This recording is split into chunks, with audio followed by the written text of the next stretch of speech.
You want to create pleasantness in your happiness, in your home, we don't know. 3-4 people are there, whether they're going to cooperate or not. If you want to create pleasantness in your city, there are too many people, we don't know whether they'll cooperate or not. If you want to create pleasantness in the world, you know,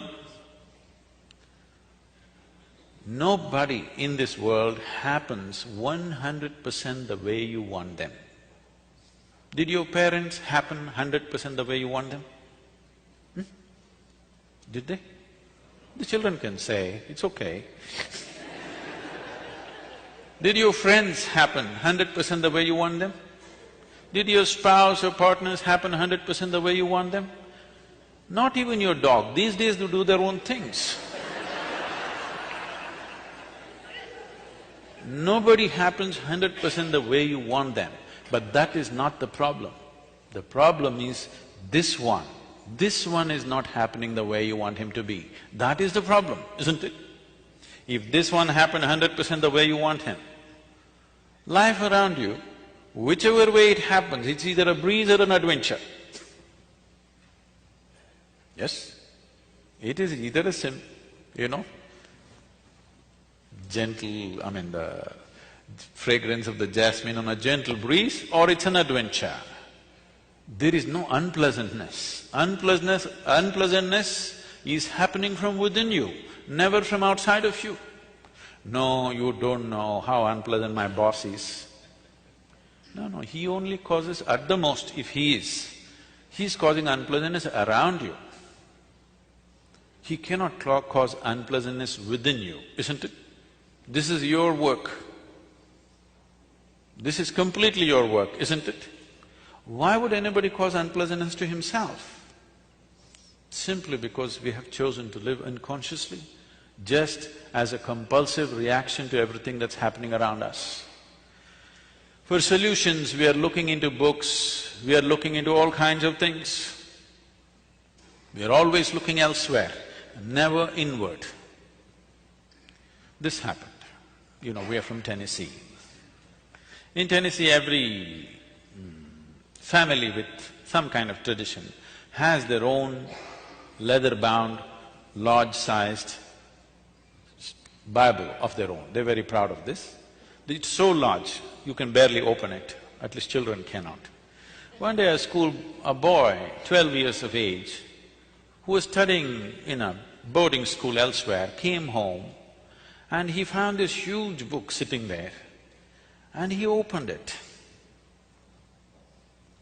A few pages he opened, a leaf which had been there in the book for a long time, it was dry, it flew out and fell down.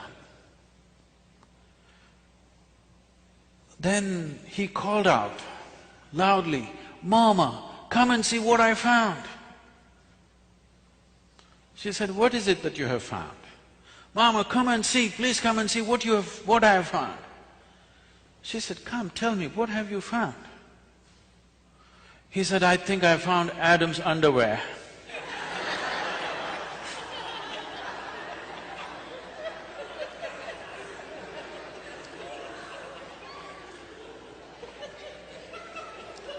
What is written there and how you perceive it is you, even now. Even now, how you experience every situation is you. What is happening around you and how you experience is essentially you. What is written there and what you make out of it is essentially you. Just see, in the name of caste, creed, religion, race, nationalities, how much of a mess we have created on the planet. I'm sure every one of these things initially started with the greatest intention of human well-being, definitely. But just see what a mess we are. Simply because you can find an Adam's underwear in a book, you don't know what you will pick up. So, there is a way where there is no room for misinterpretation. That way is to turn inward, not to seek solutions outward. For outward things, you can seek outward solutions. For inner things, you seek inner solutions. Turning inward, what does it mean? Right now, as I earlier mentioned, the only way you can perceive is through five sense organs: seeing, hearing, smelling, tasting, touching. All these things are essentially outward bound. See, you can see what's around you. You cannot roll your eyeballs inward and scan yourself.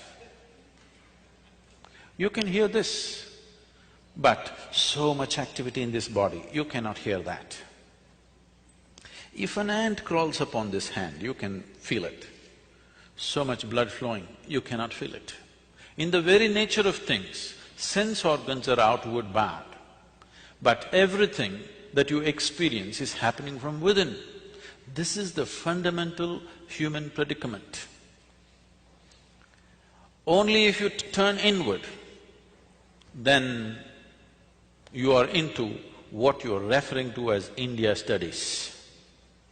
Otherwise, India is a glorious chaos. Lot of Indians miss it. Too much order in America. Once in a way they have to go out and get lost and have a diarrhea at least. Yes or no?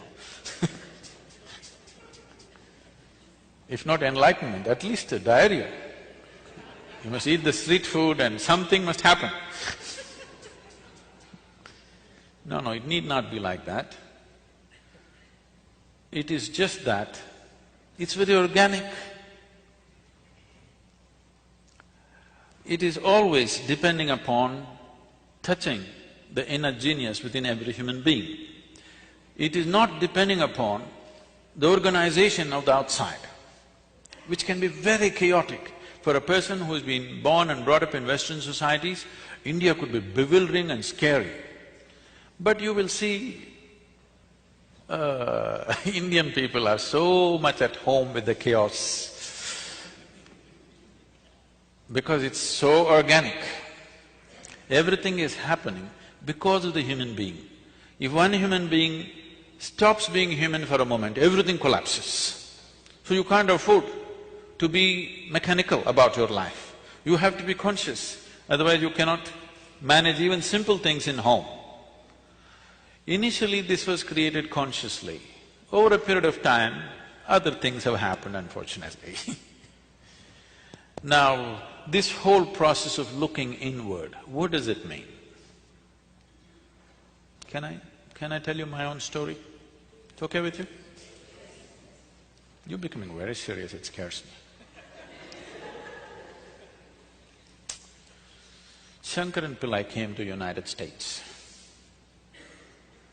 He had an international driving license. So he decided to take his car, his son-in-law's car, out for a spin. He's a good driver. If you have driven in India, you better be a good driver, otherwise you're a dead driver. So, very confidently he was driving. Then his wife called up on the phone and said, "Are you on I-75?" He said, "Yeah." "Just watch out, the traffic news is saying there is a man driving at full speed in the opposite direction." He said, "What the hell, one man, hundreds of people are driving in the opposite direction."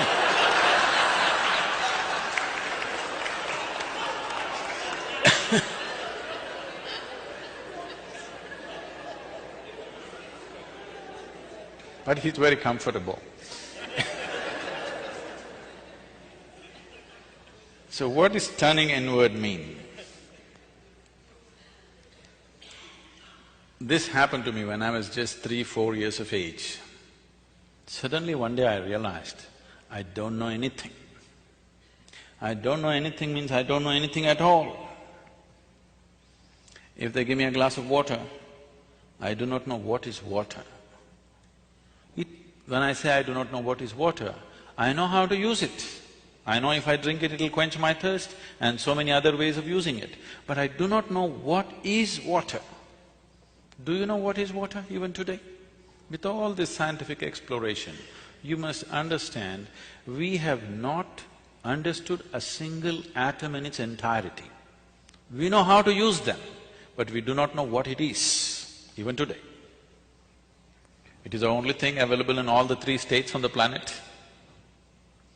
2/3 of the world, the planet itself is water, 2/3 of your body is water.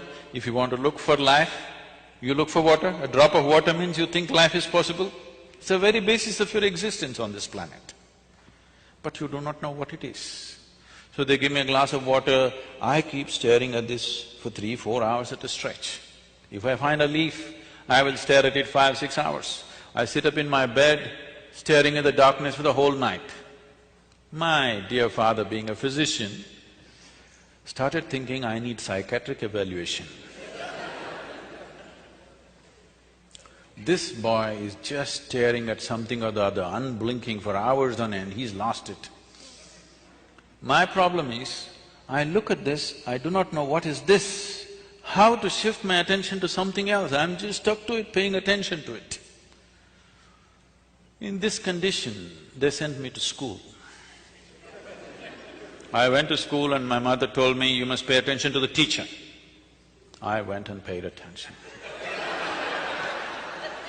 The kind of attention they would have never received in their life. Initially, I understood the words that they were speaking. After some time, I realized they're only making sounds. I am the one who is making up the meanings in my head. Even now, see, I'm only making sounds. Because you presume you know English language, you're making up the meanings. A language is a conspiracy between two people. Yes? Suppose I start talking in a language that you do not understand. It will be just sounds. Even now I'm only making sounds. You're making up the meanings. And there is a code book for this conspiracy called a dictionary. So I realized I'm making up all the meanings in my head, and I stopped making up the meanings. Just the sounds. These teachers come and keep on making sounds. The problem with most people is, the moment they cannot understand, they will not pay any attention. Please especially things that you do not understand, you must pay attention, isn't it? Yes or no? What you do not understand definitely needs your attention. But generally the thing is, the moment you cannot understand, you don't pay attention. Turn on the Chinese channel, just listen carefully, with full attention. You will see things will happen to you. So I just paid attention, not attaching any meanings to the sounds they were making. After some time, it became so amusing, these people going on making noises. A big smile spread on my face. They were not amused at all. I was very consistent with my education. Every monthly test, consistently I got 6 zeros. Because I gave it empty. Because I was made like this, I come home in the evening study hours or 2 hours in the evening, you must study in the house. If I open the book, I stay like this, without reading a single word for the next 2 hours, I will be just like this. All I need is just a dot on the paper, just a tiny speck on the paper. If I put my attention to it, the damn speck will take me somewhere. I won't read a single word, nor will I look around, nor will I do anything, simply. After 2 hours, I'll be in the same speck, unmoving from that. So my attention is like this, I'm paying attention to the teachers. So, I clearly remember this. When every month they give this report card, I don't know if you still have it. You still have that method of report cards? When the report card comes, some children will be strutting around, they are first, second, whatever. Some will be crying, they're terrified to go home because they got something. In my whole school days, all those 12 years, I never opened my report card. The teachers gave it to me, I took it and gave it to my dad.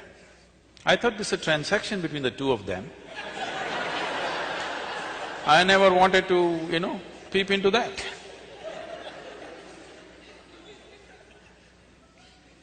And I never was retained in any class, I always went on.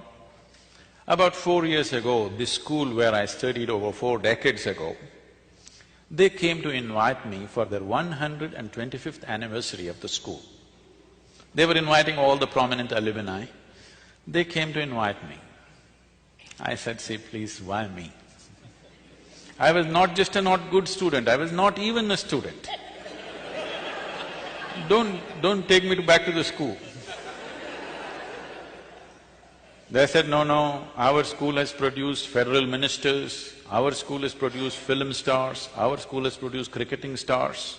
You are the only mystic, you have to come.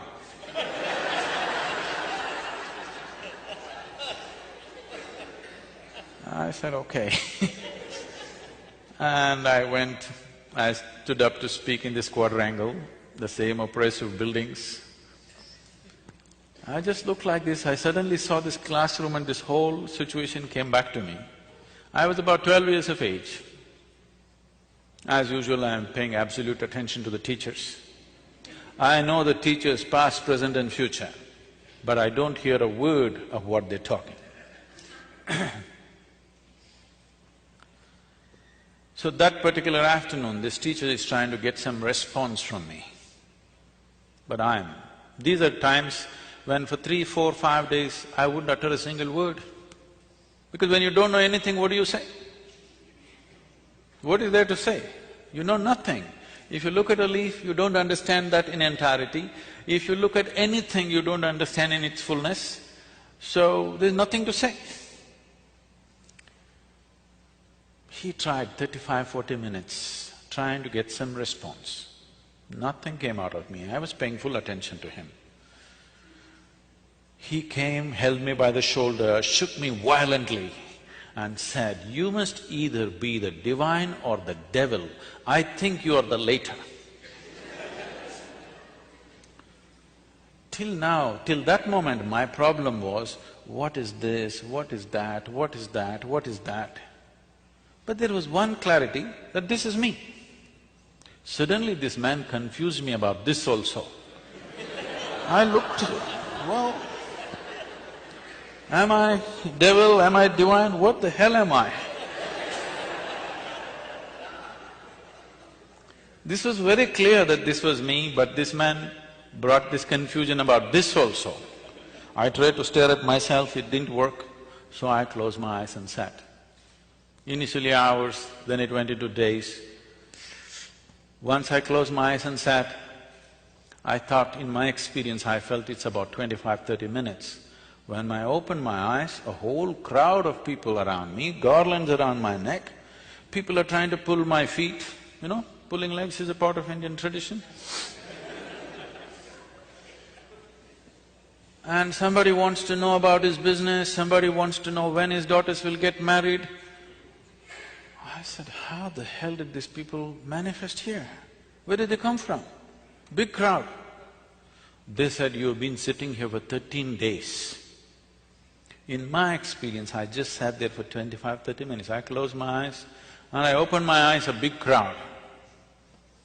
Why I'm telling you this is, life is in many more ways than the way you understand and experience life through the 5 senses. The 5 sense organs are enough for your survival. If you want to just survive, these 5 things are fine. But if you want to know life, these 5 sense organs are not good enough, because this gives you only a comparative perspective of everything.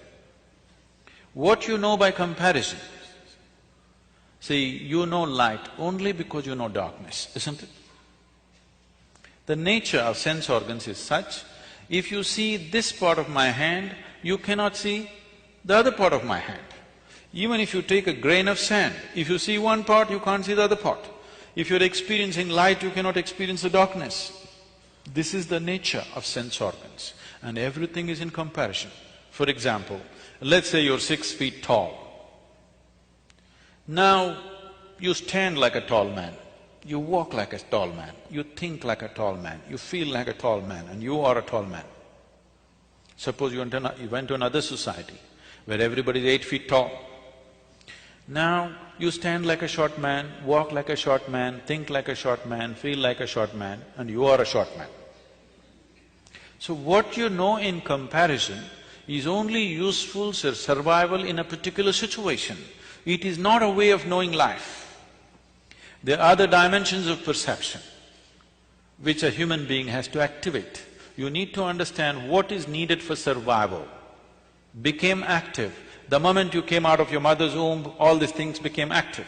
You need to understand, they were not active when you were in your mother's womb.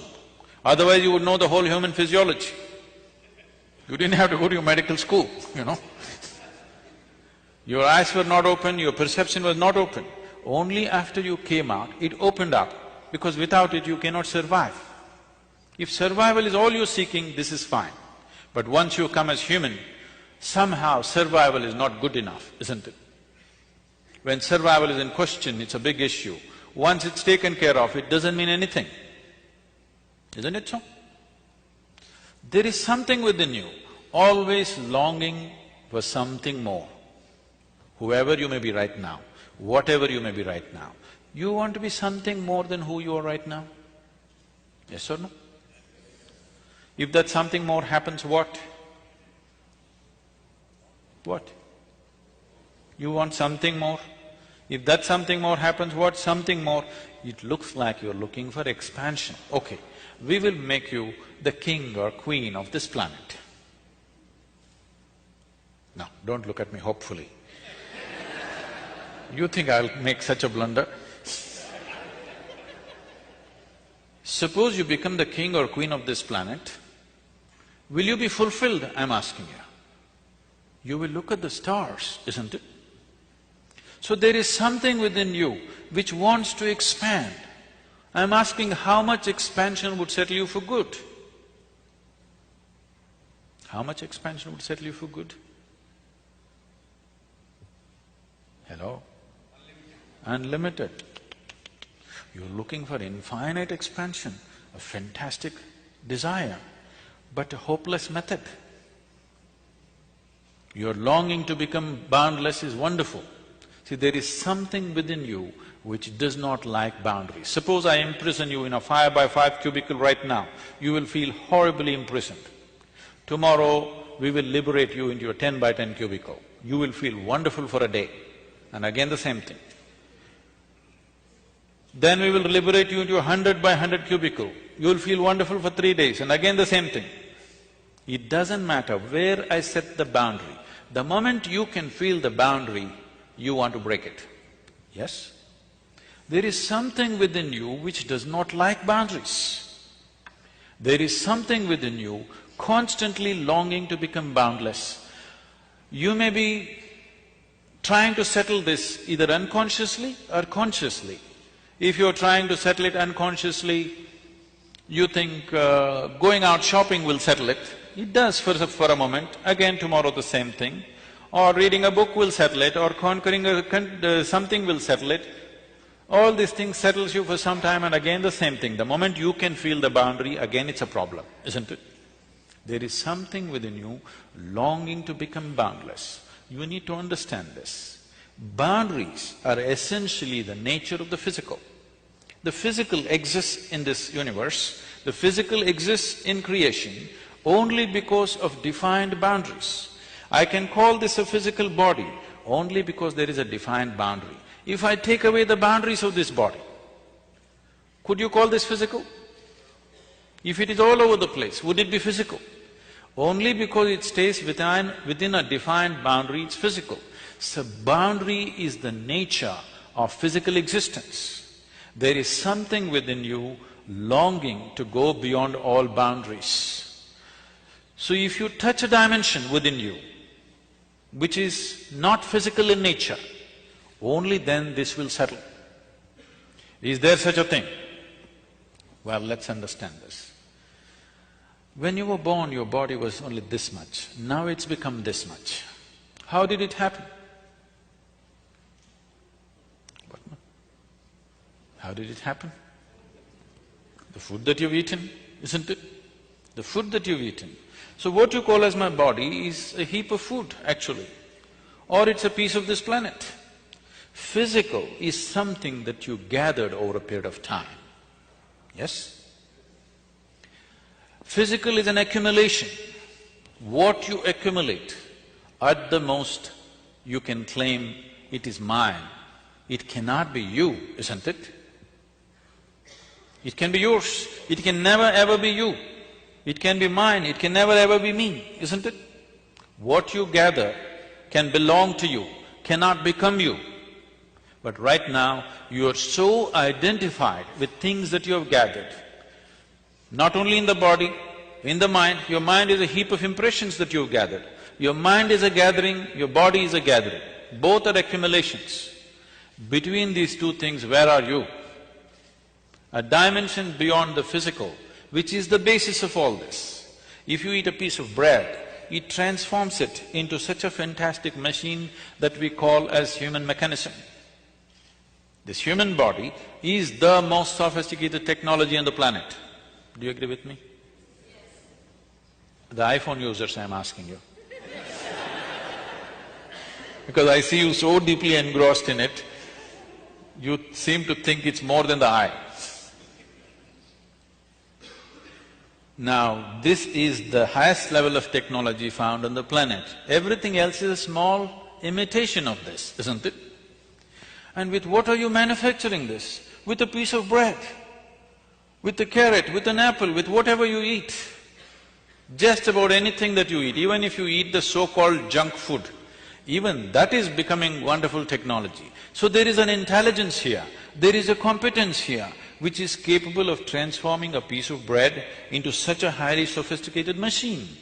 If only if you had access to this intelligence consciously, you would live your life magically, not miserably for sure. So how often do you touch this? Every human being touches it at some moment in his life.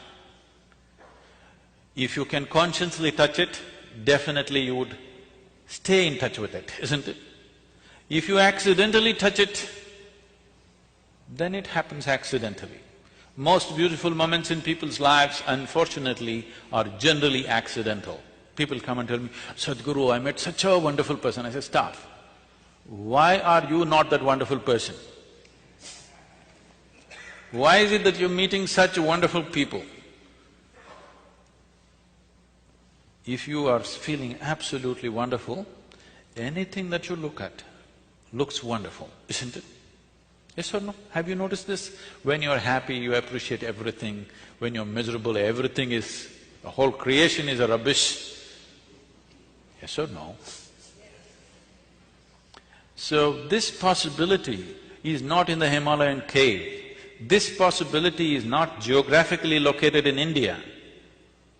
This possibility is here with every one of us. Whether we turn inward or we squander our life outward, that's all the choice you have. Because the experience of life, the quality of your life is right now determined not by what kind of clothes you wear, what kind of car you parked outside, what kind of home you live in.